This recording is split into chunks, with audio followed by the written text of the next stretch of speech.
और ध्यान करते समय हम बहुत कुछ अच्छे अनुभव से भी पसार होते हैं और कुछ ऐसे भी अनुभव आते हैं जो अनुभव हमें पसंद नहीं आते हैं या हम पसंद नहीं करते हैं, जिसमें हम हमारे जो निवरण है या जो हमारी भटकाव है, मन का भटकाव है, तनाव है, चिंता है, इससे हम काफ़ी अक्सर अपने ध्यान के भीतर हम परेशान होते हैं। लेकिन ये परेशानी हमारे लिए एक प्रकार से चुनौती है, चैलेंज है, और उस चुनौती को हमें स्वीकार करना है, क्योंकि हम योद्धा हैं और योद्धा कभी शत्रु से हारते नहीं हैं। अपनी शक्ति को बढ़ाते हैं, अपनी जो स्किल है, अपनी बुद्धि है, अपना जो अलग अलग जो उसको उससे ऊपर उठने के जो तरीके हैं वो हम सीखते हैं, और उन सभी तरीक़ों में हमारे पास में शील का तरीका है कि शील से हम कैसे अपने बुरे विचारों को, कर्म को, या हमारे जो निवरण है उसको कैसे शांत किया जाए। तो एक प्रकार से शील एक तरीका है, एक पद्धति है, जिस शील के कारण जो पंचशील अक्सर हम आचरण करते हैं, लेकिन पंचशील के साथ साथ हमारा जो इंद्रिय संवरशील को हमें ज़्यादा से ज़्यादा हमने प्रयास करना चाहिए। अभी हम पंचशील वाले सामान्य उपासक नहीं हैं।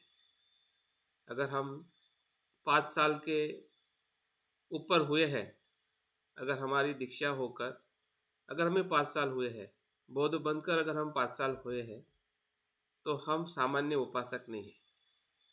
सिर्फ पंचशील तक सीमित रहना ही हमारे लिए पर्याप्त नहीं है, इतना खास ध्यान रखें। हमारी जो क्षमता जो है वो पंचशील के ऊपर और गहराई में जाने की जो पद्धति है या शिलाचरण है, वो इंद्रिय संवर का शिलाचरण है। इंद्रिय संवर का अर्थ है कि हमारे जो 6 इंद्रिय है, 5 शरीर के और 1 मन, इन इंद्रियों के साथ में होने वाले विषयों के जो संपर्क है और उससे जो होने वाली हमारी जो तृष्णा है, इच्छा है और हमारी ज़रूरत है, क्योंकि इसी इंद्रियों से हमारी ज़रूरत भी पूरी होती है, और इसी इंद्रियों से जो हम न्यूरन कहते हैं ध्यान के भीतर, वो भी इसी इंद्रियों से आते हैं। हमारी रोज़ की ज़रूरत भी इसी से पूरी होती है, देखना, सुनना, बोलना, स्वाद लेना, स्पर्श होना, आनंद होना, दुखी होना, सुखी होना, हमारे जितने भी संबंध है, हमारा जो अस्तित्व है, इस ही 6 इंद्रियों के ज़रूरत पर ही टिका हुआ है। और उसी ज़रूरत के कारण ही कब वो तृष्णा बन जाती है या कब वो निवरण बन जाता है, और कैसे हमारे पूरे अस्तित्व को वो जकड़ लेता है, बन जाता है, जिसको हम आगे अलग अलग प्रकार से हम कहते हैं कि ये लोभ है, द्वेष है, मोह है, ये मिथ्या दृष्टि है, ये दुख है, या ज्ञान है, ये संसार है। तो ये सभी जो बड़ी बड़ी जो बातें हम सीख रहे हैं या हम जानने का प्रयास कर रहे हैं, तो उसकी शुरुआत इसी 6 इंद्रियों से होती है। और इसी 6 इंद्रियों के साथ जब हम थोड़ा थोड़ा, ज़रूरी नहीं कि हम एक ही समय में 24 100% हम जागरूक रहते हैं या रहेंगे। ये तो बुद्ध की अवस्था है, जिस बुद्ध को हम शरण जा रहे हैं या जो बुद्ध होने का जो हमने संकल्प लिया है, वो तो वो अवस्था है 100%। लेकिन 100% से भी नीचे कुछ परसेंटेज है, 1%, 2%, 3%, 4%, 5% तो हम जागरूक है ही। 5% तो हम जन्म से ही जागरूक है, क्योंकि हमें सिखाया जाता है कैसे बोलना, कैसे चलना, कैसे खाना, कैसे पीना, कैसे सोचना, ये सब चीज़ें हमें सिखाई जाती है, और हम सीखकर कुछ हद तक जागरूक है। और पिछले संडे को हमने इसी किसी के ऊपर हमने ध्यान किया था कि जागृति की जागृति, कि हम कितने % जागरूक है और कहाँ पे हम जागरूक नहीं, उसकी भी जागृति रखना जागृति। कभी कभी हमें लगता है कि जागृति की ही जो हम कर रहे हैं उसी की हम जागृति रखते हैं, लेकिन जो हमसे हो रहा है, जो बुरा हो रहा है, जो बुरा हमसे अ, नहीं सोच के भी हो रहा है, हम नहीं सोचते फिर भी द्वेष आता है, हम नहीं सोचते फिर भी बुरा होता है। तो वो जो हो रहा है उसकी भी जागृति रखना कि क्या हो रहा है। हाँ? जब मैं कुशल कर्म कर रहा हूँ तो अकुशल कर्म भी हो रहा है, तो उसकी जागृति रखना मतलब जागृति की जागृति है। क्योंकि वो जो कर्म हमसे हो रहा है, अकुशल कर्म, वो भी हमारे ही कर्म का परिणाम है कि जो हमारे साथ में निवरण भी आ रहा है, द्वेष भी आ रहा है और हम ध्यान भी कर रहे हैं। हम उससे बाहर आने की कोशिश भी कर रहे हैं। तो इस प्रकार से जब हम अपने इंद्रियों को सजगता से देखते हैं तो वैसे वैसे हमारी जो जागृति जो है, हाँ, वो और गहरी होने लगती है और बढ़ने लगती है। गहरी का मतलब क्या है? जब हम पानी के भीतर उतरते हैं, हाँ, तो उस पानी की जो वास्तविकता है उससे हम और ज़्यादा परिचित होते हैं। जब हम ऊपरी तौर पे पानी को देखते हैं तो पानी की जो वास्तविकता जो हमें पता नहीं चलती।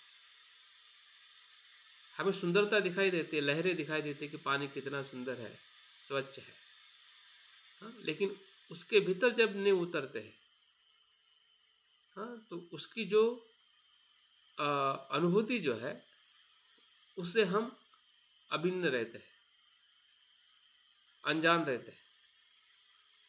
हाँ, तो जागृति बढ़ने का वो अनुभव है कि हम उसके साथ में रहते हैं, भले कुछ भी हो रहा है, किसी प्रकार का भी निवरण आ रहा है, हाँ, तो उसके साथ में रहते हैं, उसको जानते हैं कि वो क्या है,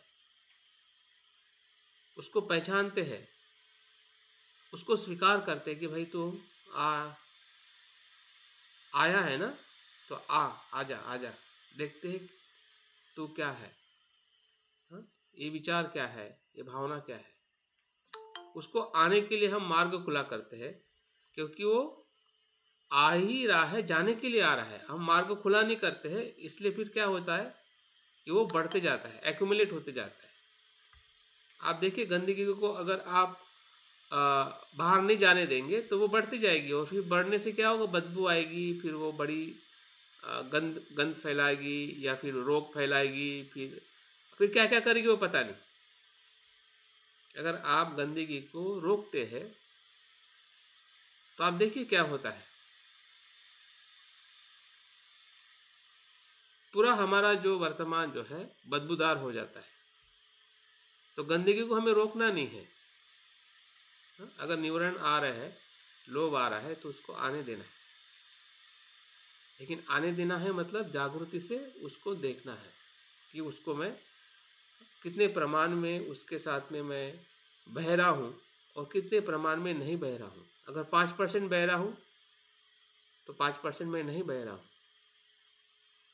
मुझे लोभ आ रहा है तो लोभ को मैं कर भी रहा हूँ और रोक भी रहा हूँ, कुछ प्रमाण में मैं रोक रहा हूँ, इसकी जागृति रखना। हाँ, द्वेष आ रहा है, द्वेष को भी मैं द्वेष भी कर रहा हूँ और नहीं भी कर रहा हूँ, कितना कर रहा हूँ कितना नहीं कर रहा हूँ, इसकी जागृति रखना। वही ध्यान की जो गहराई है वो हमें स्पर्श करती है। हाँ? सिर्फ किनारे पे खड़े रह के पानी को देखना, समंदर को देखना, हाँ? और कहना कि मैंने समंदर का आनंद लिया है, वो आनंद अच्छा है लेकिन वो पर्याप्त नहीं है। मैं अभी गोवा गया था, तो जैसे मैंने बाहर से समंदर को देखा वैसे भीतर भी जाके देखा। हाँ? मतलब उसके साथ में मैं नहाया, उस पानी का स्पर्श किया, उस लहरों में मैं अपने बॉडी को, शरीर को और मन को मैंने महसूस किया कि समंदर कितना नमकीन है, हाँ? और उसकी जो लहरें हैं किस प्रकार से शरीर को और मन को प्रसन्न करती है, हाँ? और उस समंदर के गहराई में भी गया नाव से। डर भी लग रहा था कि क्या होगा, मुझे तैरना नहीं आता है, हाँ? और उसकी जो गहराई है, उसकी जो विशालता है बीच में जाकर, हाँ? उसको भी मैंने महसूस किया। तो हमारा मन, हमारा जीवन जो है समंदर की तरह है, हाँ? बहुत विशाल है, बहुत गहरा है। हाँ, वो कभी भय निर्माण करता है, कभी आनंद निर्माण करता है, कभी सुख निर्माण करता है, कभी दुख निर्माण करता है। उसकी जो गहराई और विशालता को हमें, हाँ, उसके भीतर जाके ही महसूस कर सकते हैं, किनारे पे रहकर नहीं। पंचशील जो है वो किनारा है। इंद्रिय संवर जो है उस किनारे के भीतर जाना है। तो हमें सोचना है कि अगर मुझे ध्यान के भीतर जाना है तो मुझे इंद्रिय संवर और न्यूरन जो है, न्यूरन और इंद्रिय संवर, इंद्रिय संवर क्या करेंगे? आपको योद्धा बनाएंगे, आपको साहस देंगे, आपको हिम्मत देगा उस न्यूरॉनों से बाहर आने के लिए, उस न्यूरॉनों से लड़ने के लिए, उस न्यूरॉन की जो वास्तविकता है, हाँ, उसके साथ में रहते हुए जीने के लिए, उससे भागने के लिए नहीं। क्योंकि न्यूरॉन बुरे नहीं हैं, हमने उसको बुरा कह कह के बुरा करवा दिया है। लोभ बुरा नहीं है, लोभ है तभी तो जीवन है। संसार है तभी तो निर्वाण है। अगर संसार ही नहीं है तो निर्वाण कहाँ से? लेकिन उसको समझने का जो हमारा तरीका है वो गलत है, उसको देखने का, हाँ, तरीका गलत है। क्योंकि जो कुछ भी सुंदरता हमें दिखाई देती है वो असुंदरता के कारण ही सुंदरता आप पहचान पाते हैं। हाँ? अगर गंदगी नहीं होती तो सुंदरता भी कहाँ, आप किसको सुंदरता कहते, कैसे महसूस करते कि ये सुंदर है? हाँ? आपकी अनासक्ति आपको कब पता चलती है? कि जब आपको लोभ पता चलता है, हाँ? कि लोभ को मैं छोड़ रहा हूँ, मैं महसूस कर रहा हूँ कि लोभ, हाँ, लोभ का रूपांतरण मैं अलोभ में कर रहा हूँ। अगर लोभ ही नहीं है तो अलोभ किसका? तो ये सभी जो हमारे ध्यान के भीतर जो कुछ भी हम प्रयास कर रहे हैं और जो कुछ भी हमें समझ में आ रहा है उसको थोड़ा और अपने अनुभव के आधार पर उसको समझने का प्रयास करें। क्योंकि हमने अभी तक बहुत कुछ सुन लिया है, बहुत कुछ पढ़ लिया है और आगे भी पढ़ते रहेंगे, आगे भी सुनते रहेंगे। ये प्रक्रिया निरंतर चलने वाली है। लेकिन उस प्रक्रिया के साथ में हमारी गति भी होना, हाँ, रूपांतरण होना, या उस एक अनुभव से दूसरे अनुभव में जाना, ये भी हमारा ही इसी समय का ही परिणाम होना चाहिए। इसका कोई दूसरा समय नहीं है। भले कुछ अंश में क्यों ना हो, रोज हमें ऐसे अनुभव के संपर्क में हमें अपने आप को देखना, लाना, या उसके प्रति जो हमारी गतिविधि है, उसके प्रति जो हमारी चिंतन है, हाँ, उसके तरफ देखने का हमारा जो तरीका है वो हमने हमेशा ढूंढते रहना चाहिए। क्योंकि आपका मार्ग या हमारा खुद का मार्ग हमें खुद ही चलना है। आपकी सांस और कोई ले नहीं सकता है, आपकी सांस आपका शरीर खुद ही लेता है। भले हम दूसरे के कहने से हम आनापान सती करते हैं कि ऐसा सांस देखना है, वैसा सांस देखना है, हाँ? लेकिन मूल में आपका शरीर सांस ले रहा है और छोड़ रहा है और आप ही उसको महसूस कर सकते हैं कि वो क्या है और कैसे चल रहा है। तो जो कुछ भी है आपके आसपास में, या आपकी जो चेतना है, आपका चित्त है, हाँ, आपका जो अनुभव है, उसी अनुभव के दायरे में हमें, और उसका दूसरा स्वरूप क्या है जो पहला समझ में आया है, हाँ, तो उससे आगे क्या है, उसके भीतर क्या है, उसका दूसरा पहलू क्या है, वही सम्यक दृष्टि। हम एक पहलू को देखते और लगता है कि बस यही है और यही है, इससे दूसरा कुछ होता है, होगा, या उसकी संभावना को हम पूरी तरह से रोक देते हैं, क्योंकि वहाँ पे हम जागरूक नहीं हैं। द्वेष के साथ में जब आप रहते हैं तो आप ये पाओगे कि द्वेष दूसरे क्षण में नहीं है। लेकिन हम द्वेष के साथ रहते ही नहीं हैं, इसलिए वो पहला ही द्वेष दूसरे क्षण में भी कंटिन्यू निर्माण हो जाता है। नहीं तो दूसरे पल में द्वेष नहीं है, वो एक पल का ही था, आके चला गया या जाता है। लेकिन जागरूक नहीं रहने के कारण वो द्वेष कंटिन्यू उस व्यक्ति के प्रति मरने मरने के क्षण तक बना रहता है। ये जागृति की जादू है, ये जागृति एक प्रकार से जादू है, मिरेकल है, ऊर्जा है। और बुद्ध ने इसी को ही अपने जो उन्होंने मार के साथ जो उन्होंने संघर्ष किया और संघर्ष करते करते जो विजय प्राप्त किया, उस स्मृति के कारण ही वो विजय प्राप्त कर सके, क्योंकि उन्होंने स्मृति से उस मार को देखा, कि वो जैसे उत्पन्न हो रहा है, वो लय होने के लिए ही उत्पन्न हो रहा है, उसका धर्म ही लय होना है।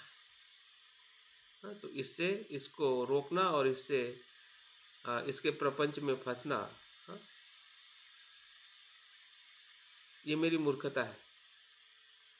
और जब उस अज्ञान को पहचान लेते हैं कि हम कहाँ पे गलती कर रहे हैं, कहाँ पे गलती हो रही है, तो समझ जाए कि वो स्मृति हमें आध्यात्मिक उन्नति की तरफ ले जाने वाली स्मृति बन जाती है। तो जो कुछ भी हम अभी तक ध्यान किए हैं, और आज जो हम उसी ध्यान में से जो बुद्ध की जो स्मृति है, बुद्धानुसति है, इसका जो सराव करने जा रहे हैं, तो ये सती हर जगह पर है। फिर वो आनापान सती में है, मैत्री भावना में है, आपके पंचस्कंद का 6 धातु के ध्यान में है, चिंतन में है, आपके शील में है, आपके दुख में, आपके सुख में है। जो 4 प्रकार की स्मृति है, काया में है, वेदना में है, चित्त में है, धर्म में। मतलब स्मृति या सजगता जो है वो हमारे अस्तित्व का नैसर्गिक धर्म है, वो स्वभाव है, कॉन्शियस होना, जागरूक होना, सजग होना।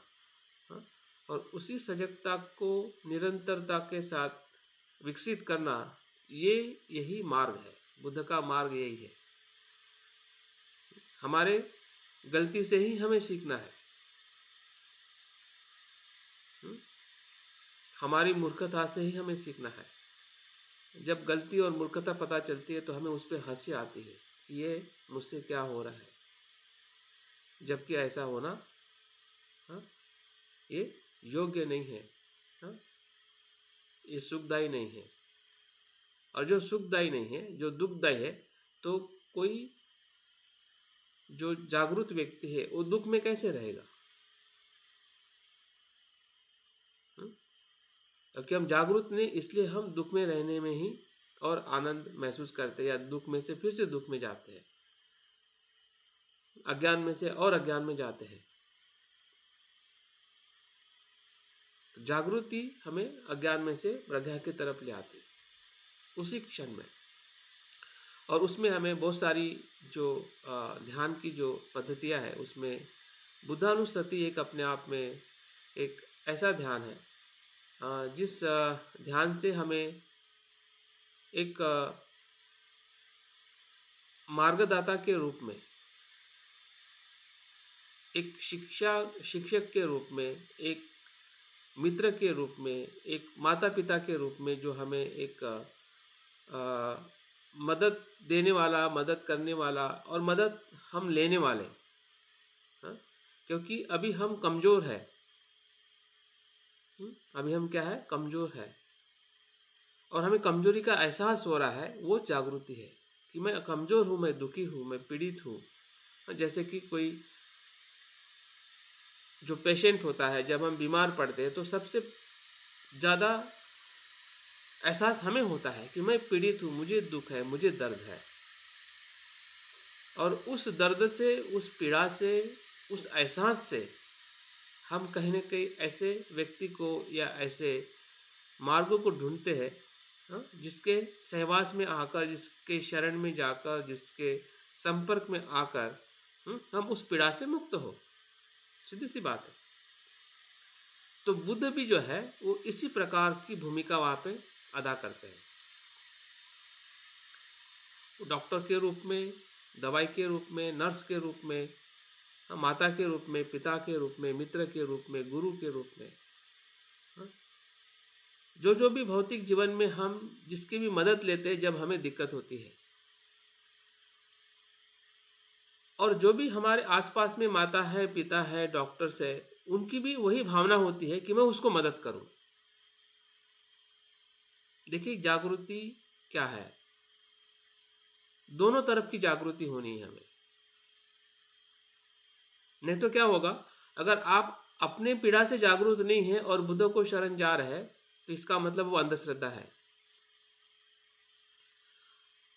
और बुद्ध आपको मदद कर रहे हैं और आप आपके प्रति जागरूक नहीं है, तो बुद्ध क्या है हमारे लिए, बुद्ध क्या बन जाएंगे हमारे लिए, हम बुद्ध हमारे लिए, हम बुद्ध के लिए गुलाम बन जाएंगे। जिसे हम कहते हैं ना कि जो डॉक्टर कहेगा वही हम मान लेते हैं, क्योंकि हम अपनी पीड़ा से जागरूक नहीं हैं। और आप देखिए जितनी भी जो बड़ी बड़ी बीमारियां जो आज चल रही है, हाँ, डॉक्टर जागरूक है लेकिन पेशेंट जागरूक नहीं है, हाँ, कि उसके साथ में क्या हो रहा है। हाँ, वो बीमारी कहाँ से आ रही है, वो पेशेंट जागरूक नहीं है। वो पूरी तरह से शरण गया हुआ है डॉक्टर और उसके दवाई को, और उसमें उसका पैसा भी जा रहा है। शरीर की बीमारी जो कम होनी है वो जिंदगी भर कम नहीं होती, बढ़ती जाती है, और पूरी तरह से उसका अस्तित्व उसमें खत्म हो जाता है। आखिरी पल तक उसको दवाई लेनी पड़ती है। डॉक्टर चाह रहा है कि मदद करना, लेकिन उसका भी जो दृष्टिकोण जो है, उसकी जो दृष्टि है वो पूरी तरह से आपको शोषण करने की है। और वो इसलिए शोषण कर रहा है क्योंकि आप आपके पीड़ा से जागरूक नहीं है। नहीं तो जागरूक डॉक्टर आपका शोषण नहीं कर सकता है अगर पेशेंट जागरूक है। तो ये जागृति है, ये बुद्ध की जागृति। मतलब ऐसा नहीं है कि बुद्ध बुद्ध कह देने से बुद्ध हमें मदद कर लेंगे या हो जाएगी, उस प्रकार की स्मृति की बात यहाँ पे नहीं हो रही है। इस प्रकार की अगर हम बुद्ध के प्रति अगर हम श्रद्धा, हाँ, श्रद्धा का एक मैं किताब पढ़ रहा था, श्रद्धावान होना या श्रद्धा को अभिव्यक्त करना मतलब क्या है। उसका मतलब यह है कि शीलवान होना, जागरूक होना, प्रज्ञावान होना, हाँ, प्रतीत्य समुत्पाद को समझना, हाँ, और विमुक्त होना, ये उसका अर्थ है। श्रद्धा मतलब कोई ऐसा नहीं है कि मैं बौद्ध हूँ और मैं बुद्धं शरणं गच्छामि कहता हूँ और मैं बहुत पूजा पाठ करता हूँ, हाँ, और बुद्ध ही बुद्ध मेरे घर में है, हाँ, और बुद्ध के सभी संस्कारों को मैं करता हूँ, इसलिए मैं सही अर्थ में मुझ में श्रद्धा है। वो भ्रम है। वो श्रद्धा क्या है? भ्रम है।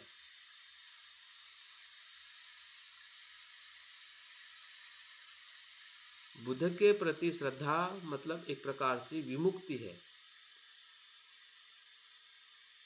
बुद्ध में जो श्रद्धा जो थी उससे उन्होंने विमुक्ति प्राप्त की है। हाँ, जो हम पंच बल या पंच धर्म, पंच इंद्रिय की जब हम बात करते कि बुद्ध ने, हाँ, जब वो सिद्धार्थ थे, बोधिसत्व थे, तो उन्होंने बुद्धत्व जो है पंच बल से या पंच धर्मेंद्रिय से प्राप्त किया है। और उसमें श्रद्धा जो है उसका उन्होंने आचरण किया है। वो कहते हैं कि मुझ में भी श्रद्धा है जैसे आलार काला में उद्दक रामपुत्र में है, तो क्यों ना मैं खुद अपने आप से धर्म का साक्षात्कार करूं, सत्य का साक्षात्कार करूं। वो श्रद्धा है जो स्मृतिमान करती है, जो प्रज्ञावान करती है, जो वीर्यवान करती है। अगर वो श्रद्धा में वो तत्व नहीं है तो वो श्रद्धा नहीं है। और इसलिए जब हम स्मृति की, बुद्ध की स्मृति की जब हम बात कर रहे हैं, या बुद्ध ने स्वयं भी 10 प्रकार का जो अनुस्मृति का ध्यान बताया है, उसमें पहला ही ध्यान बुद्धानुस्मृति है। स्मृति में जैसा आनापानसति महत्व का है, हाँ, तो बुधानुसति या बुद्ध के संपर्क में आना, बुद्ध के गुणों के संपर्क में आना, बुद्ध के स्वभाव के संपर्क में आना, हाँ, और उसी के ही आधार पर जो महायान या वज्रयान परंपरा में जो हमें जो बुद्ध की जो साधना है, शाक्य मुनि साधना है, या जिसे हम संभोग काया कहते हैं, हाँ, बुद्ध की जो 3 स्वरूप जो है, हाँ, निर्माण काया, धर्म काया और धर्म काया से आई हुई जो संभोग काया है। संभोग काया मतलब आनंदमय काया, क्योंकि संभोग एक शब्द कभी कभी हमें सांसारिक जीवन में एक प्रकार से अटपटा सा शब्द लगता है, या हम उसको पसंद नहीं करते हैं, उस शब्द को सुनना, मानना या उसके संपर्क में आना। और इसलिए उसके प्रति जो जानकारी है, उसके प्रति जो हमारी अस्पष्टता हमेशा बनी रहती है। सम भोग मतलब बुद्ध, यहाँ पे जो संभोग जो है ये आध्यात्मिक संभोग है, ये स्त्री पुरुष का संभोग नहीं है, ये शरीर का संभोग नहीं है, ये सांसारिक संभोग नहीं है। ये संभोग है कि एक कोई पेशेंट है जो अपने आप में पीड़ित है, दुखी है, और ऐसा वैद्य, ऐसी दवाई है, उसके संपर्क में आना।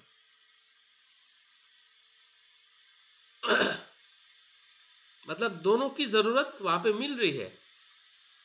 जहां पे जरूरत नहीं मिलती है वहां पे समान संपर्क नहीं होता है। आप या मैं यहाँ पे क्यों आया हूँ, हम क्यों मिले हैं? मिलन, मिलन तब हुआ है क्योंकि आपकी भी, आपके ज़रूरत के प्रति आप सजग है, और मैं भी अपने ज़रूरत के प्रति सजग हूँ कि मुझे सही में मेरे जीवन में मैं क्या ढूंढ रहा हूँ, मुझे किसकी ज़रूरत है, मुझ में ज़रूरत है मतलब किसकी कमी है। ज़रूरत का मतलब क्या है? कभी हमने देखा कि ज़रूरत हम किसे कहते हैं? भूख ज़रूरत है, खाना ज़रूरत है, लेकिन क्यों? क्योंकि भूख है। हमें खाना पता है लेकिन हमें भूख पता नहीं है। खाना चाहिए वो पता है, पैसा चाहिए वो पता है, लेकिन क्यों भाई? भीतर से पता है हमें कि खाना इसलिए चाहिए क्योंकि भूख है, और भूख ही नहीं होती तो खाना किसका? मतलब ज़रूरत को हमें पहचान में आना ज़रूरी है, और ये कोई और नहीं पहचानेगा, खुद को ही पहचानना है। वो कॉन्शियसनेस है, वो सामान्य जागृति है, इसमें कोई ऐसा विज्ञान नहीं है कि जो हमें कोई ऐसे प्रयोगशाला में जाके या किसी के संपर्क में आके या कोई हमें बताएगा कि भाई तुम्हें भूख लगती है, इसलिए तुम्हें खाने की ज़रूरत है। उसके बाद में बताएगा क्या खाना चाहिए, कैसे खाना चाहिए, लेकिन जो हम जिस भोजन को ढूंढ रहे हैं या जिस सुख को ढूंढ रहे हैं, उस सुख के पीछे दुख है, और इसलिए हम सुख को ढूंढ रहे हैं।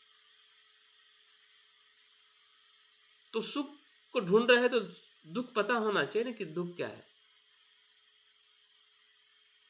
हम सुख को, बुद्ध को मान रहे हैं, लेकिन हम ढूंढ नहीं रहे कि मुझे बुद्ध क्यों चाहिए।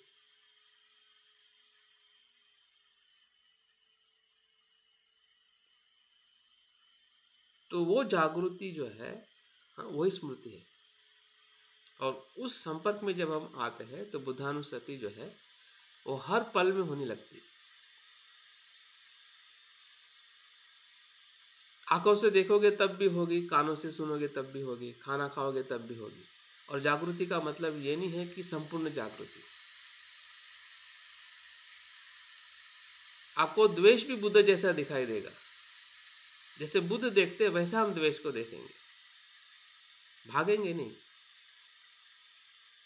ना, द्वेष को भगाएंगे।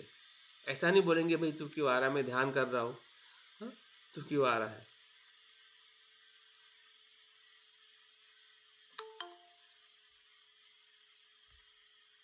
मतलब बुद्ध आपको हर जगह पे दिखेंगे, वही संभोग काया है।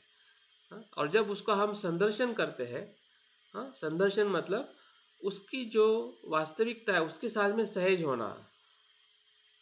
जैसे कि हम विपस्सना में जैसा है वैसा देखते हैं, उसी को हम दर्शन कहते हैं, सम्यक दृष्टि कहते हैं।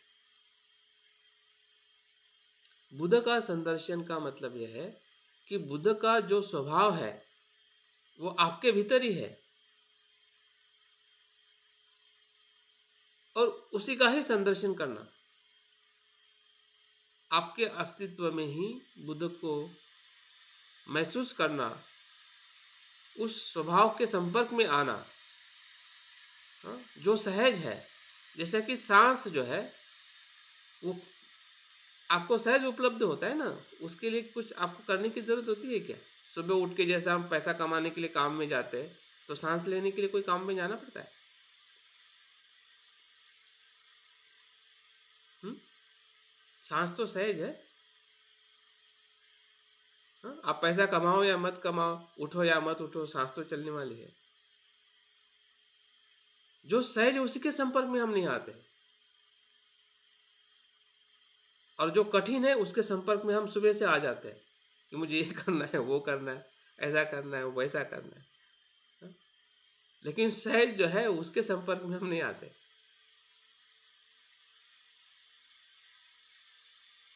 और इसलिए हमारा सब कुछ जो प्रपंच जो है, हाँ, वो असंतुलित हो जाता है। सहज के संपर्क में आके हमें संसार में आना है। बुद्ध संसार में कब आए? जब उन्होंने प्रज्ञा को प्राप्त किया। फिर संसार उसको बांध नहीं सका। हाँ? देवदत्त ने द्वेष किया लेकिन बुद्ध को द्वेष नहीं आया। हाँ? राजाओं के साथ में रहे लेकिन पद का उनको मोह नहीं हुआ।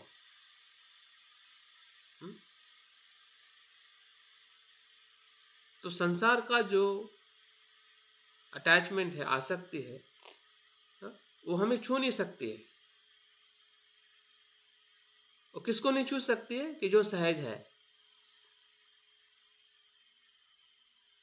उसको जानना मतलब उसकी जागृति, जो हमारे में सहजता है, हाँ, जो हमारा मूल स्वभाव है, उसको जानने से ही बाकी जो भी संसार का जो कुछ भी प्रपंच है या बातें हैं वो हमें स्पर्श ही नहीं कर सकती। क्योंकि वो स्पर्श इसलिए नहीं कर सकती है, हाँ, क्योंकि जो उसका अस्तित्व ही हानिकारक नहीं बनता है। वो प्रतिसाद देता है। जैसे कि कमल का खिलना, तो गंदगी उसको प्रतिसाद देती है, उसको पकड़ नहीं पाती है। कमल के पुष्प को रोकती है क्या? खिलने से रोकती है? गंदगी रोकती है या मदद करती है? उसके कमल के पुष्पों को खिलने के लिए वो मदद करती है। जहाँ पे गंदगी नहीं है, जहाँ पे दलदल नहीं है, वहाँ पे कमल का फूल नहीं है। तो कमल का फूल सहज है, जो कमल से दलदल से बाहर आया है। हाँ? ना उसको दलदल स्पर्श कर सकती है, ना पानी स्पर्श करता है, और धीरे धीरे वो अपने स्वभाव से ऊपर उठ जाता है। तो वो क्या है? वही बुद्ध है। और बुद्ध की स्मृति में, हाँ, इसकी जो शुरुआत होती है वो अपने दुख के संपर्क के आने से की। मेरी जो बुद्ध की ज़रूरत है वो क्यों है, क्यों मुझे बुद्ध पसंद है, क्या चाहता हूँ मैं बुद्ध से। हाँ? तो उस ज़रूरत को जब हम भीतर से महसूस करते हैं, हमारी कमी को जब महसूस करते हैं, हाँ, हमारे दुख के भय को हम महसूस करते हैं, हाँ, हाँ, वही दुख का जो अनुभव जो है वो बुद्ध की स्मृति को हमें और बेहतरीन करने के लिए मदद करता है, उसके मूल स्वभाव में लाने के लिए हमें मदद करता है। कि बुद्ध की स्मृति में जो उसके जो विभिन्न जो पहलू है, हाँ, या उसका जो सहज होने का जो भाव है, हाँ, उसको धीरे धीरे हमें समझने के लिए मदद करता है। जिस प्रकार से हम संसार को समझते हैं कि मेरी माता है, मेरे पिता है, हाँ, ये है, वो है, हाँ, और उसी समझने के उसी ही भाव में हम अपने आप को बांध देते हैं।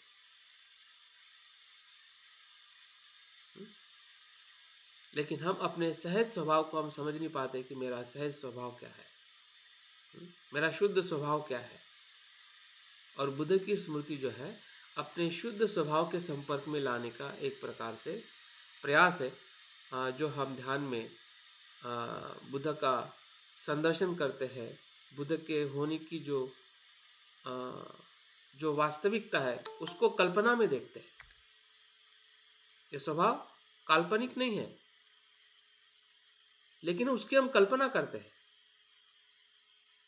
अभी आप बोलेंगे कल्पना करने से बुद्ध कैसे दिखेंगे? आप मुझे बताइए कि संसार जो हमने बनाया है वो क्या वास्तविक है क्या? जिसको आप सुख कहते हैं, क्या सुख मिल रहा है क्या? तो कल्पना ही तो हुई है। हाँ? जिस मैं पे हम सब कुछ खड़े हुए हैं कि मेरा है, मेरा कर्म है, मैं कर रहा हूँ, मैं खा रहा हूँ, मेरा घर है, मेरा ये है, तो ये मैं क्या है? कल्पना ही तो है, ये नोशन है, ये धारणा है। आप देखिए इसी धारणा से हमने क्या क्या नहीं बनाया। सब रिश्ते इसी धारणा पे चल रहे हैं। जिसको माता पिता कहते हैं कि आपको पता है कि वो आपके माता पिता है? किसको पता है? हुँ? किसी ने कहा है ना, आपके आसपास के लोगों ने, आपने सुना है कि मेरी माता है, मेरा पिता है। हाँ, तो ये सब धारणा से ही सब कुछ हमने बनाया है और उसी को ही हम कह रहे हैं कि हाँ यही सच है, ये मेरी माता है, मेरी पिता है। हाँ, ये मैं हूँ, ये मेरा है। तो इतना कुछ अगर हम इस नोशन से बना रहे हैं और जान रहे हैं कि यही सच है, और जो सच है उसी की कल्पना नहीं कर रहे, उसी की कल्पना करने के लिए हम डरते हैं कि ये कैसे संभव है। अरे भाई ये संभव है तो ये सत्य है ना, ये असीम है, जिसकी हमें कल्पना करनी है, जो असंस्कारित है। बुद्ध क्या असंस्कारित है। संस्कारिकता की आप कल्पना करके हम फंस चुके हैं। हाँ? और उसी के कारण हम दुखी हैं। हमारा दुख भी उसी कल्पना के कारण है।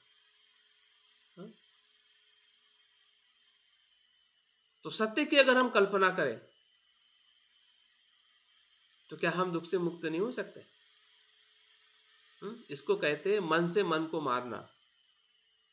हाँ? जिस मन ने संसार बनाया है, जिस कल्पना ने संसार बनाया है, हाँ? उसी मन की कल्पना की शक्ति का आधार लेकर महायान और वज्रयान परंपरा ने, हाँ? जैसे बोलते हैं जैसे को तैसा, हम संसार में जैसे को तैसा करते हैं, टिट फॉर टैट, और उसमें हम फंस जाते हैं। तो यहाँ पे टिट फॉर टैट मतलब इसको उपाय कौशल्य कहते हैं। सत्य के संपर्क में आके हमें टिट फॉर टैट करना है।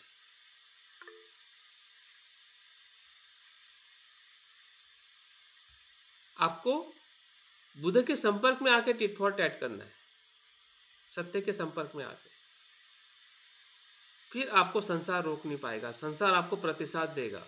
आपका द्वेष ही ऐसी ऊर्जा बनेगा कि आप के भीतर वो जो नकारात्मकता जो है वो सकारात्मक में परिवर्तित हो जाएगी। जिसे बोलते हैं ना वेस्ट इज बेस्ट। हाँ, अगर वेस्ट ही नहीं होगा, हाँ, तो बेस्ट कहाँ से होगा?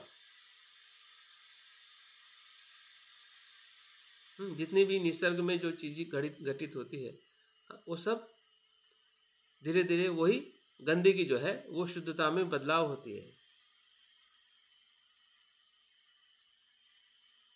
तो हमारा भी जो अस्तित्व जो है, अगर हमें बुद्ध की कल्पना में जब हम देखते हैं, हाँ, जैसे कि संसार के जो चीज़ों को जब हम अनंतता में देखते हैं, असीमता में देखते हैं, हाँ, जैसे कि आकाश कितना अनंत है, हाँ, चीज़ों की जो अनंत अस्तित्व का अनुभव जब हम अपनी कल्पनाओं में देखते हैं, हाँ, जैसे कि बुद्ध को हम फूल जैसा देखते हैं, पानी जैसा देखते हैं, अनंतता में देखते हैं, हमारे कर्म को जब हम सभी के लिए देखते हैं कि भाई ये जो स्व जो है वो सभी के लिए है, सभी के लिए मैं खुला हूं, ये कल्पना है। जबकि छोटा स्व खुद के लिए बन जाता है कि ये मैं हूं, मेरा है, मेरा परिवार है। अभी एक स्व है और दूसरा स्व जो है वो सभी मेरे लिए है, सभी के लिए मैं हूं, ऐसा भी मेरे मैं में सभी समाविष्ट है, ये दूसरा स्व है। तो ये जो स्व जो है वो धीरे धीरे कल्पना से जब उसको हम देखते हैं, हाँ, तो हम उस असंस्कारिकता का अनुभव करने लगते हैं जो बुद्ध है।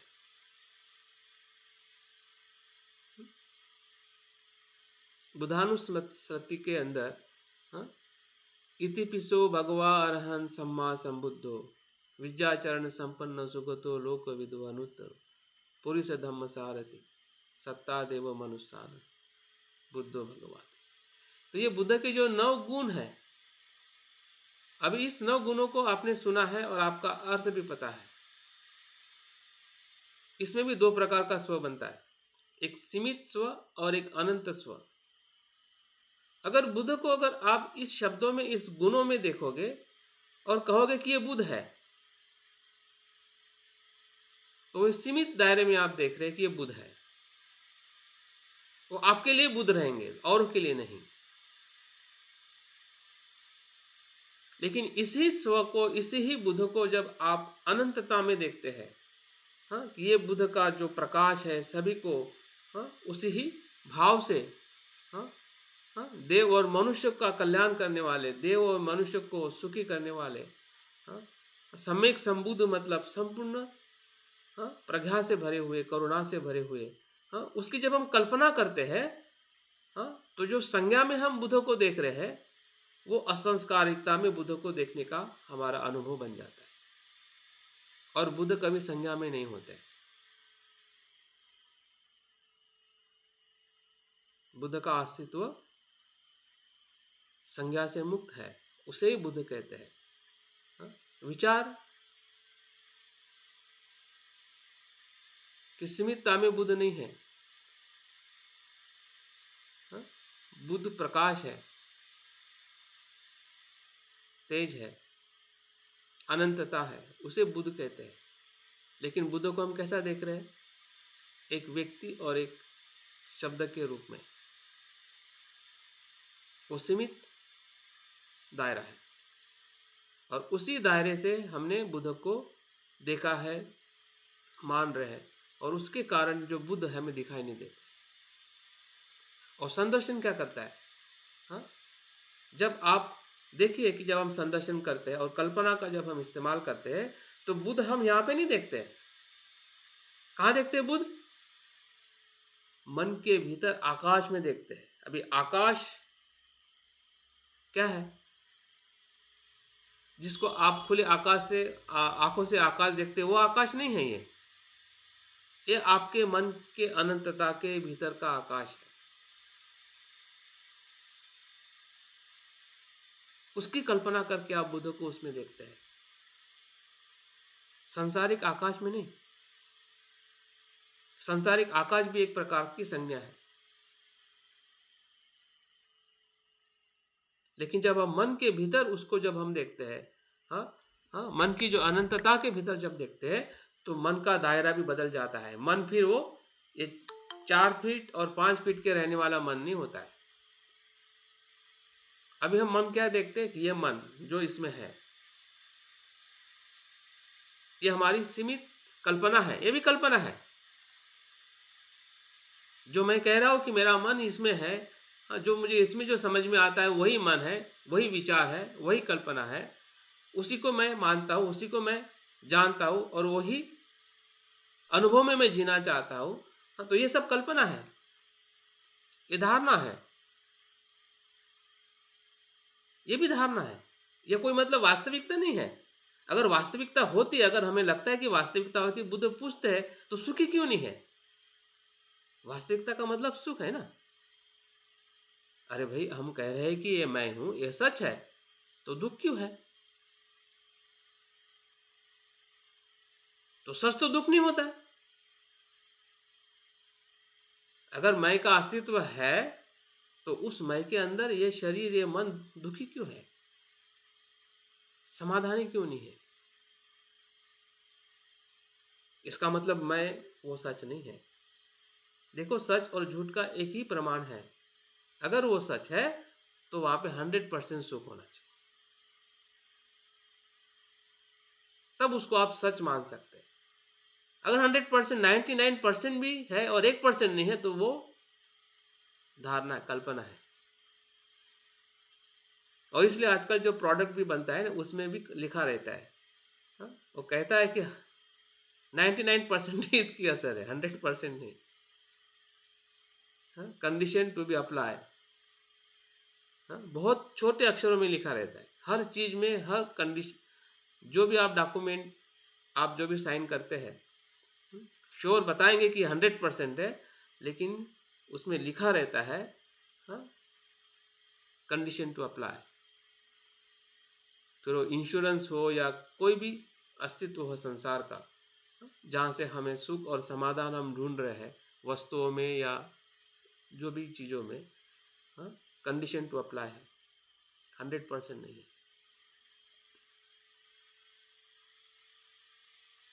तो अगर हम अनंतता की अगर हम कल्पना कर रहे हैं, इसका मतलब हम जो मर्यादित स्व है उसको तोड़ने का प्रयास कर रहे हैं। जिस कल्पना ने हमें मर्यादित स्व निर्माण किया है, जिस मन की कल्पना ने मर्यादित स्व निर्माण करके उसी को ही सच माना है, अभी हम उसी मन की कल्पनाओं का आधार लेकर हम अनंतता की कल्पना कर रहे हैं। वो संदर्शन है, वो कल्पना का उपयोग है जो हम संदर्शन में इस्तेमाल करते हैं। और इसलिए संदर्शन में कल्पना, प्रतीक, रंग, मंत्र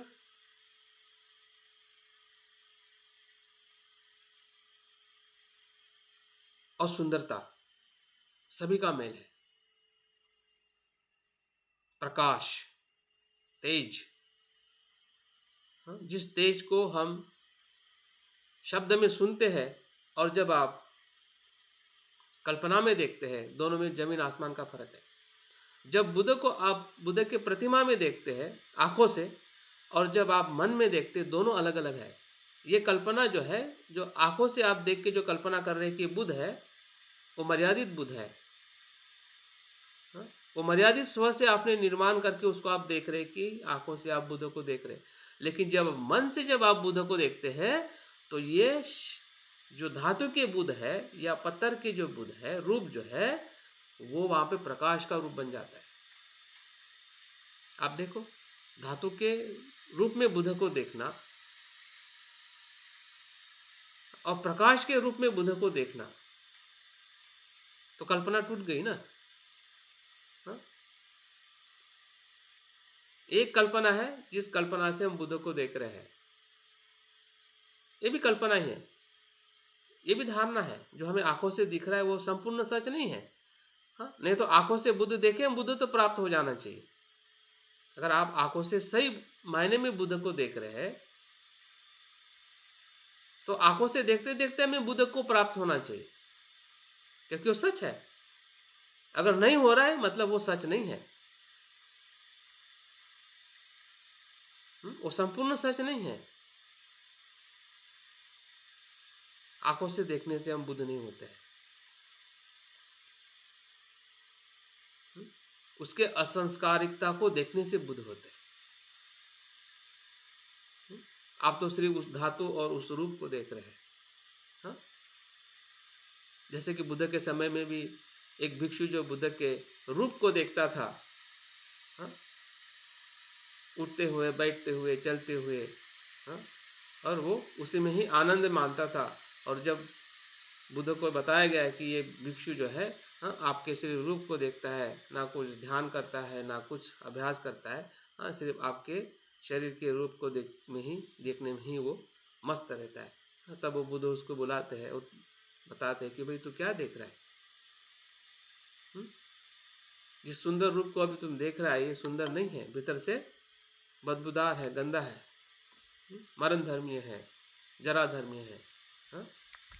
अगर इस बुद्ध को तुम जो देख रहे हैं, इस बुद्ध के शरीर को देखने से अच्छा है कि तो बुद्ध के धर्म को देख, धर्म काया को देख, प्रतीत समुत्पाद को देख, हाँ? अनंतता को देख, असीमता को देख, असंस्कारिकता को देख। वो बुद्ध है, वो बुद्ध की काया है। तो असीमता को देखने के लिए हमें मन की जो प्रवृत्ति है, विचार करने की और कल्पना करने की। विचार एक प्रकार से संज्ञा है और कल्पना एक प्रकार से धारणा है। जिस धारणा से हमने अपने स्व को बनाया है, अगर उसी धारणा का स्व तोड़ने के लिए अगर हम इस्तेमाल करें तो टूटता है, टूट सकता है। और तोड़ने के लिए पूरी तरह से हमें जो मार्ग बताया गया है उसी का नाम वज्रयान है, उसी का नाम मंत्रयान। लेकिन हमें अपने जो कल्पना ने हमारे जीवन में क्या किया है और कल्पना क्या कर सकती है, कल्पना शक्ति क्या कर सकती है, इसकी जागृति हमें होना जरूरी है। अगर जागृति है तो निश्चित ही है कि जो हम कल्पना का आधार लेके जब हम संदर्शन करेंगे तो बुद्ध जो है वो बिल्कुल सामने दिखेंगे, प्रकट होंगे और उसका अस्तित्व है। जैसे कि डर का अस्तित्व है, डर हमें आता है और हमारा पूरा पसीना छूट जाता है, लेकिन आगे डर नहीं होता है। हाँ? सिर्फ कल्पना मात्र से डर आता है और पसीना छूटता है। तो अगर बुद्ध कर सामने आएंगे तो क्या हमें पसीना नहीं छूटेगा? हाँ? हमारे भीतर का जो बुराई जो है वो छूटेगी नहीं क्या? हाँ? अगर आपको इस डर का अगर अनुभव है कि ये डर भी तो कल्पना से आया है और पसीना छूटा है, अगर कल्पना से अगर मैं बुद्ध को देखता हूं या देख रहा हूं तो मेरे भीतर का राग द्वेष भी छूटते जाएगा। अगर इधर ये संभव है तो इधर क्यों नहीं, ये सवाल हमने अपने आप से करना चाहिए। तभी हमारी जो कल्पना शक्ति की जो अनुभूति हमें होगी और उसी से संदर्शन संभव है। उसी से ही धर्म काया का जो अनुभव हम लेना चाहते हैं उसका मार्ग जो है संभोग काया से होते हुए जाता है, क्योंकि संभोग काया भी ये धर्म काया का ही एक रूप है, ये बुद्ध की ही काया है। हा? वो मदद करना चाहती है। हा? धर्म काया संभोग काया के माध्यम से, आनंद काया के माध्यम से वो संसार को मदद करना चाहती है, जिसको हम दूसरी भाषा में बुद्ध की महाकरुणा कहते हैं। शब्द में तो हमें पता है कि बुद्ध की महाकरुणा है और उसका हम बहुत कुछ गुणगान भी करते हैं, हम उसका लाभ भी लेते हैं। हाँ? लेकिन लाभ लेने में हम मर्यादित स्व में ही रहते हैं। और मर्यादित स्व में इसलिए रहते हैं क्योंकि बुद्ध के स्व को भी हम मर्यादित देखते हैं और अपने स्व को भी मर्यादित देखते हैं। अगर अपने स्व को भी मर्यादित देख रहे हो, बुद्ध के स्व को भी देख रहे हो, तो अनंतता का स्व को कैसा अनुभव होगा? अगर आपको आपके दुख का एहसास है, लेकिन साथ में शंका भी है कि मुझे दुख से मैं मुक्त नहीं हो पाऊंगा, और जो आप दवाई ले रहे हैं और दवाई पे भी आपको विश्वास नहीं है, दवाई तो ले रहे हैं लेकिन विश्वास नहीं है, क्योंकि आप स्पष्ट नहीं है कि दवाई में क्या है, मुझे कैसे लेनी है, क्या उसका असर क्या हो रहा है, ये आपको पता नहीं है और इसलिए आपको उसमें पूरा विश्वास नहीं। तो क्या होगा? दवाई भी रहेगी, पेशेंट भी रहेगा और बीमारी भी रहेगी, बीमारी मुक्त नहीं होगी। ऐसा ही हमारे साथ में हो रहा है। हमारे पास में बुद्ध भी है, धम्म भी है, हाँ, लेकिन हम दुख से मुक्त नहीं हो रहे हैं। दुख से मुक्त होने का दूसरा अर्थ है असंस्कारिकता का अनुभव। स्व को, स्व की धारणा को तोड़ने का अनुभव, वही असंस्कारिकता है। अगर संस्कारिकता को तोड़ने का अगर अनुभव नहीं हो रहा है तो समझ जाइए कि हम बुद्ध के संपर्क में नहीं आ रहे या बुद्ध हमारे संपर्क में नहीं आ रहे। तो इसमें बुद्ध की गलती नहीं है, गलती हमारी है। बुद्ध तो वहां पे खड़े हैं, हमारे स्वभाव में खड़े हैं, हमारे स्वभाव के भीतर वो ऑलरेडी अस्तित्व में है, वो कोई बाहर से नहीं आते हैं। हमारे सांस जैसा सांस बाहर से नहीं आता है ना, वो शरीर का धर्म है। भले वो एनवायरनमेंट से सांस लेता है शरीर, लेकिन वो धर्म तो शरीर का है। जब तक वो जन्म है से मृत्यु तक उसका धर्म है।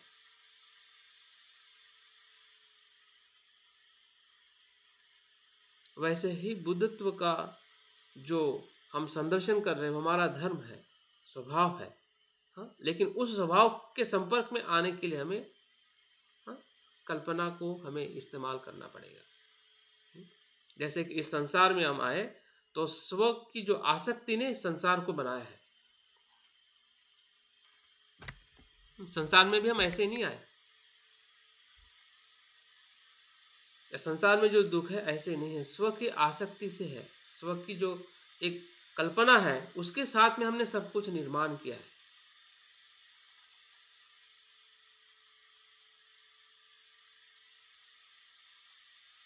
तो इधर क्यों नहीं, इधर इस कल्पना का हम क्यों इस्तेमाल नहीं कर पा रहे, क्यों नहीं कर रहे? तो यही बात हमें बुद्ध की शिक्षा में हमें मिलती है। हमारा जो मन जो है उसको हमने कैसे इस्तेमाल करना है।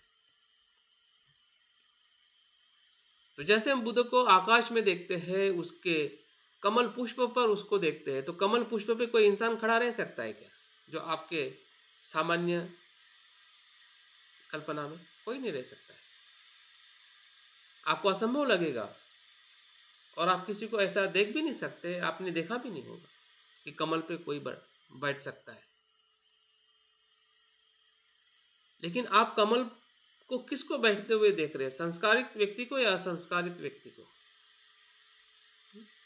बुद्ध की तो असंस्कारिकता को हम उस कमल पुष्प पे देख रहे हैं, जो अनासक्ति के रूप में हम कमल पुष्प को देख रहे हैं, वो भी प्रकाशित। ये कमल नहीं जो हमने आंखों से पानी में खिलते हुए देखा है, वो तो पत्तियों से बना हुआ है, वो मुरझा जाता है, मुरझा जाएगा। जिस कमल को हम देख रहे हैं वो प्रकाशित है, तेज से भरा हुआ है। तो जो हमारी सोचने की जो हमारी कल्पना है या सोचने का हमारा दायरा जो है, संदर्शन साधना में पूरी तरह से उस असीमता के संपर्क में लाने के लिए पूरा विजुअलाइजेशन या संदर्शन के साथ जो हमें उसके जो अलग अलग जो पहलू जो है, उसके प्रतीक के रूप में, उसके रंग के रूप में, उसके प्रकाश के रूप में, उसके मंत्र के रूप में, बुद्ध के गुणों के रूप में, या उनका जो पूरा अस्तित्व संसार के साथ में कैसे प्रभावित हो रहा है, संसार के पूरे जीवों को कैसे समाविष्ट करता है, और उसके साथ हमारे खुद को भी समाविष्ट करके उस असंस्कारिकता में या उस सत्यता में लाने के लिए बुद्ध हमारे सामने प्रकट होते हैं।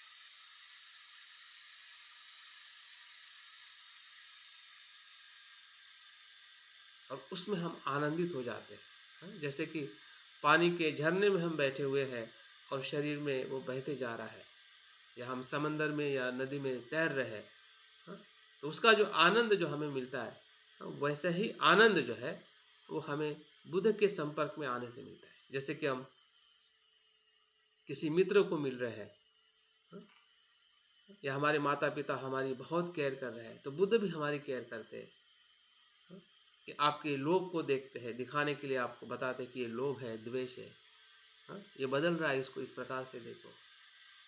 और वैसे हम बुद्ध के दृष्टि से देखने लगते हैं। इसको हम सुखावती भी कहते हैं, कि जहाँ पे कुशलता तो हमें मदद करती ही करती है, लेकिन अकुशल भी कुशल होने लगता है।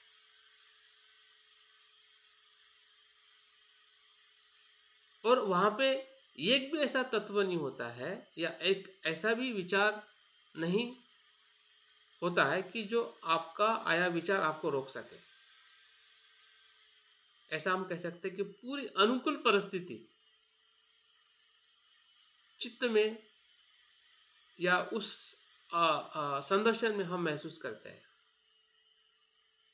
मतलब ऐसे मन को हम निर्माण करते हैं। ऐसा अगर हम मानसिक स्तर में अगर हम देखते हैं, जैसे कि हम आनापानसति और दूसरे ध्यान करते हैं, हाँ, उसको थोड़ा हम अलग अलग करके देखते हैं, लेकिन यहाँ पे सब कुछ एक ही स्रोत में दिखाई देता है। और पूरा जो हमारा कॉन्शियसनेस जो है, जो चित्त की जो विभिन्न जो प्रवृत्ति जो है, वो उस असंस्कारिकता के साथ में एंगेज हो जाती है। देखना भी आपका उसी प्रकार से होता है, सुनना भी उसी प्रकार से होता है, स्वाद भी, आपके शरीर की वेदना, आपके मन की वेदना, आपके विचार, आपकी भावनाएं, सब कुछ उसी स्रोत में चला जाता है, एक साथ में सब कुछ असंस्कारिकता के प्रभाव में आने लगता है। हम बाकी ध्यान में एक एक करके देखते हैं, है ना, काया को काया से, हाँ, वेदना को वेदना से अलग अलग करके देखते हैं, लेकिन संदर्शन में संपूर्ण जो अस्तित्व ही उसके स्रोत में आ जाता है, क्योंकि हम उसके संपर्क में आ जाते हैं, हाँ, जो स्वयं में ही असंस्कारित अस्तित्व है, जिसे हम बुद्ध कहते हैं।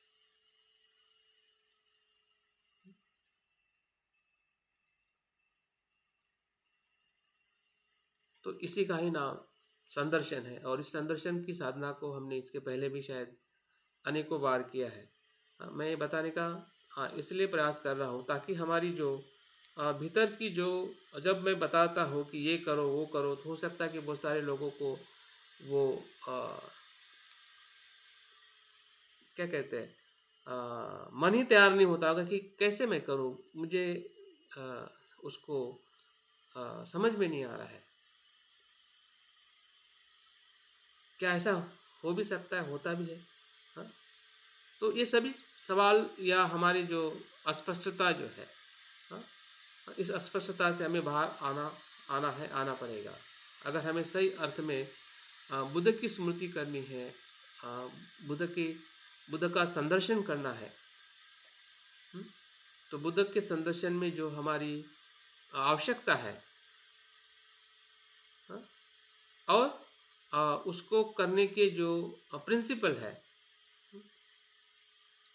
जैसे कि दवाई अगर आवश्यकता है, तो हमें डिसिप्लिन भी पता होती है ना, कि भाई कब कितने और कैसे लेनी है। अगर बुद्ध के प्रति हमें श्रद्धा है, हाँ, तो बुद्ध के देखने का हमारे पास में कुछ तरीका भी होना चाहिए। एक तरीका तो है जो हम आंखों से देखते हैं, लेकिन वो संस्कारिक तरीका है, बुद्ध उसमें दिखाई नहीं देंगे।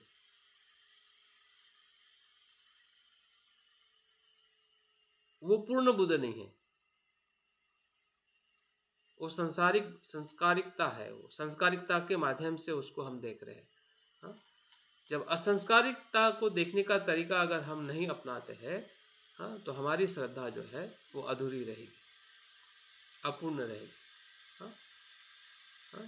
जैसे कि हम दवाई ले रहे हैं, और दवाई लेने से भी हम अगर उस दुख से मुक्त नहीं हो रहे, ऐसी अवस्था रहेगी।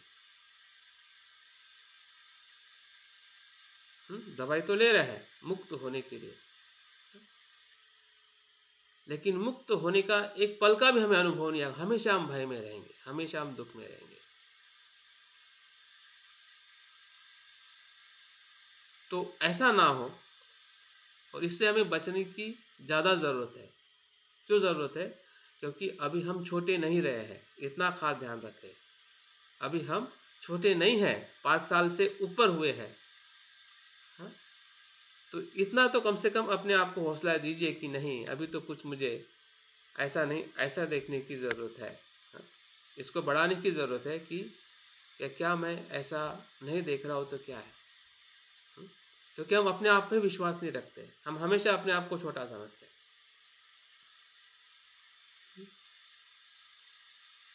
हमें हमेशा जो धर्म जो है, हाँ, वो बहुत बड़ा लगता है, हाँ, लेकिन धर्म बड़ा कैसे हो सकता है? धर्म बड़ा नहीं, धर्म तो सहज है, सहज है, नैसर्गिक है, छोटा बड़ा नहीं है। छोटा बड़ा तो हमने मान लिया कि ये बहुत कठिन है, ये बड़ा है, हाँ, श्रोतापन होना या फिर बुद्ध होना, ये हमने हमने हमने हमने वो दायरा बनाया है। ये हमारी कल्पना है, ये हमारी धारणा है कि हम ऐसा सोच रहे हैं। लोग भी बोलते बोलते ऐसा ही बताते हैं कि ये कठिन है, ये ऐसा है, वैसा है, और उसी शब्दों को हम मान बैठते हैं कि नहीं भाई, ये तो मैं स्त्री हूँ, मैं तो पुरुष हूँ, हाँ, मेरा इतना बड़ा संसार है, परिवार है, हाँ, और इसके कारण हम धर्म को इतना कठिन और इतना हम असंस्कारिकता को देखने का या उसके तरफ सिर्फ शब्दों में ही हम देखते हैं कि हाँ भाई, ये होगा, नहीं होगा, क्या होगा पता नहीं। लेकिन वो सहज है, और उस सहजता के भाव से जो कल्पना शक्ति का जो इस्तेमाल करके उसको देखने का जो हमारा प्रयास है, हाँ, उधर हम नहीं जा पाते हैं, क्योंकि हमने धारणा बना दी है, और जो धारणा बनाई है तो फिर धारणा तोड़ने के लिए अगर हमारा प्रयास नहीं होगा तो धारणा कभी टूटने वाली नहीं है, जबकि उसका अस्तित्व ही नहीं है।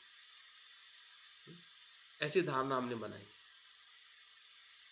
तो धर्म को पढ़ते समय, सुनते समय या आचरण करते समय भी हमारी बहुत सारी धारणा बनती है।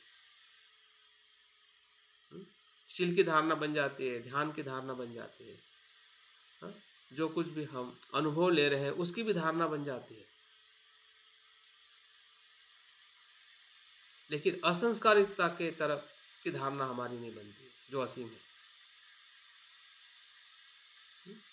असीमता को देखने की तरफ हमारी धारणा नहीं बन रही, उसके लिए हम मन का इस्तेमाल नहीं कर रहे, और उसके लिए मन का इस्तेमाल करना ही सही अर्थ में हम बुद्ध के संदर्शन में हम प्रवेश कर सकते हैं। तो ठीक है, हम अभी तक जो मैंने बताया है उससे कुछ बातें संदर्शन और कल्पना शक्ति का हमने कैसे और क्यों इस्तेमाल करना चाहिए, हमारी स्पष्टता हुई है। अभी हम ध्यान का सराव करते हैं। ध्यान प्रारंभ करने से पहले मैं एक छोटा सा निवेदन करना चाह रहा हूँ।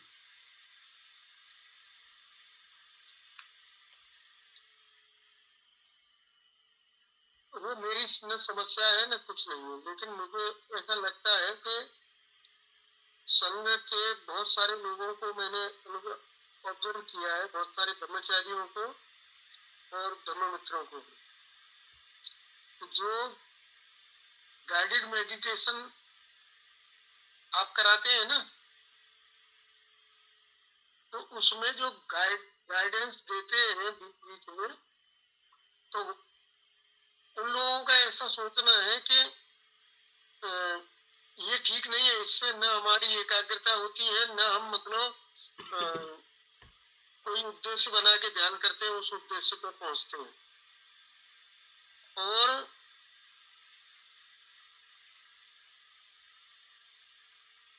तो इस पर आपका मतलब थोड़ा सा स्पष्टीकरण मैं चाहूंगा, ताकि कभी मौका मिलता है तो अभी यहाँ तो जितने लोग हैं वो समझते होंगे, इसमें ब्रह्मचारी भी रहते हैं, धर्ममित्र भी रहते हैं, लेकिन बाहर के लोग कभी संपर्क में आते हैं और ऐसा विषय चलता है, तो एक दूसरे से स्पष्टता लेना और स्पष्टता देना, ये हमारा धर्माचरण का पार्ट है, ऐसा मतलब मैं समझता हूँ।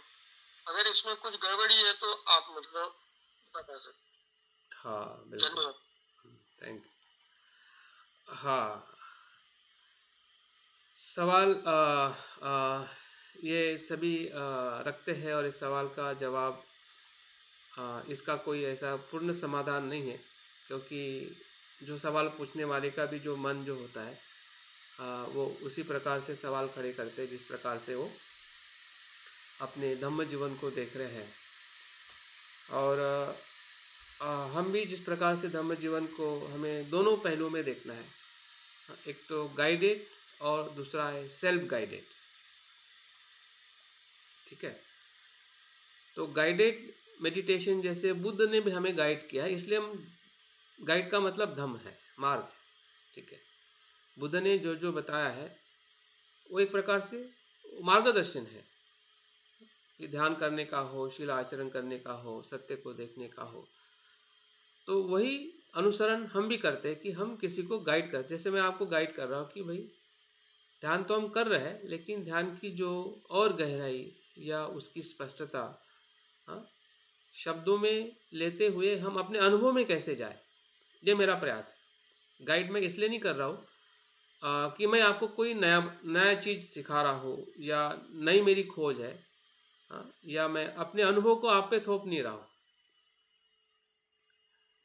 बल्कि मैं या कोई गाइड इसलिए कर रहा है कि आपको सप्लीमेंट मिले, न्यूट्रिशन है एक प्रकार से। गाइड का मतलब एक न्यूट्रिशन है जो आप पहले से जानते हैं और आप खुद उस पर चल रहे हैं। मैं आपको नहीं चला रहा हूँ, मैं आपको ध्यान नहीं सिखा रहा हूँ, ध्यान तो आपको पता है, हाँ, लेकिन उस ध्यान में सप्लीमेंट और ताकत कैसे आए जहाँ पे हम वीक है। हाँ, और वीक क्या है, मन को समझने में हम वीक है, ध्यान करने में हम वीक नहीं है। मुझे लगता है कि यहाँ से जितने भी लोग बैठे आधा घंटा से भी ज़्यादा हम ध्यान करते हैं और शायद नियमित भी करते हैं, हाँ, या अनियमित भी होंगे, ध्यान हम कर रहे हैं। हाँ, ध्यान मैं आपको ये नहीं बता रहा हूँ कि ध्यान आपने कितना और कैसे करना चाहिए, लेकिन ध्यान के भीतर जो हमने मन को देखने का जो तरीका है या मन को पहचानने का जो तरीका है, हाँ, उसके लिए कहीं ना कहीं हमें मदद की ज़रूरत है। और वो मदद जब मैं आपको करता हूँ तो मदद मुझे भी मिलती है और आपको कहीं ना कहीं ऐसे हिंट्स मिल जाते हैं, हाँ। और ये गाइडेड मेडिटेशन तो ऐसा तो नहीं कि आप पूरे दिन भर और रोज़ करते हैं, आप सप्ताह में एक बार, जैसा हम कह सकते हैं कि एक्स्ट्रा एफर्ट, कि भाई हम देख रहे हैं कि हमारे ध्यान में जो अलग अलग तरीके हैं या जो भीतर के कुछ अनुभव जो है उसको हम वेरीफाई करते हैं। गाइड मतलब एक प्रकार से वेरिफिकेशन है। और इसलिए उन सभी लोगों के लिए ज़रूरत है कि जो आगे जाना चाह रहे हैं और जाते हुए समझ नहीं पा रहे कि सही में हम आगे जा रहे कि नहीं जा रहे, उसके लिए गाइड की ज़रूरत है। अगर कोई बंदा अगर अपने आप जा रहा है तो उसको गाइड की ज़रूरत नहीं है। अगर आप में से हो सकता है कि मेरा जो कहना सभी एक्सेप्ट कर रहे हैं और मानते, इन्हीं में थोपना चाहता हूँ और मैं किसी से अपेक्षा नहीं कर रहा हूँ कि मैं जो कह रहा हूँ वही आप ध्यान में करते होंगे या करते हैं। मैं बार बार ध्यान में कहता हूँ कि भाई मैं जो कह रहा हूँ, हाँ, उसी के साथ में आपको नहीं जाना है, लेकिन उस समय आपको जो अनुभव हो रहा है उसके साथ में जाना है। तो मतलब यहाँ पे मैं दोनों प्रकार से कह रहा हूँ कि आपको भी खुद को भी गाइड करना है। अगर उस समय अगर आपको लग रहा है कि आप भटक गए हैं तो आप मेरे मार्गों को भी या मेरी बात को भी आप गाइड के रूप में ले सकते हैं, क्योंकि आप सेल्फ गाइड करना और जो गाइड कर रहा है उसकी मदद लेके अपने आप को आगे ले जाना, दोनों तरीके हमें समझने हैं। और बुद्ध जो है, बुद्ध के रूप में हमेशा हमें गाइड करने के लिए, मार्ग दिखाने के लिए जो तरीके हैं, हाँ, और उसलिए ये ध्यान या जो भी हम गाइडेड मेडिटेशन करवाते हैं वो एक प्रकार से हमारी उन्नति के लिए एक मदद रूप हो सकता है या हो रहा है। और अगर जिसको ऐसा लगता है या जो इस प्रकार से कमेंट्स करते हैं वो उनका एक तरीका हो सकता है, लेकिन दोनों चीज़ों की हमें ज़रूरत है। और उससे एक समय ऐसा आएगा कि फिर आपको गाइड लेने की ज़रूरत नहीं पड़ेगी। जब आप खुद सक्षम बन जाएंगे, हाँ, तो आप अपने आप ही उस ध्यान के संपर्क में आप आओगे या आ जाते हैं, हाँ, और जिससे हमें और गहराई में ले जाने के लिए हमें ध्यान के अनुभव से हम आगे जा सकते हैं। तो मुझे लगता है कि इसके बारे में और कुछ समय में हम डिस्कशन कर सकते हैं, लेकिन अभी का हमारा जो समय है उसमें हम जो हमारा ध्यान है उसको हम शुरुआत करते हैं। तो ध्यान के लिए सभी अपने आप को तैयार करें। आप चाहेंगे ध्यान करना कि जो अपने समय के अनुसार अगर कुछ व्यस्त है तो लेफ्ट हो सकते हैं, क्योंकि संडे है तो हमारे पास थोड़ा ज़्यादा समय है तो हम बैठ सकते हैं। करेंगे सर, करेंगे, आप खुले मन से कराइए। Okay okay, thank you.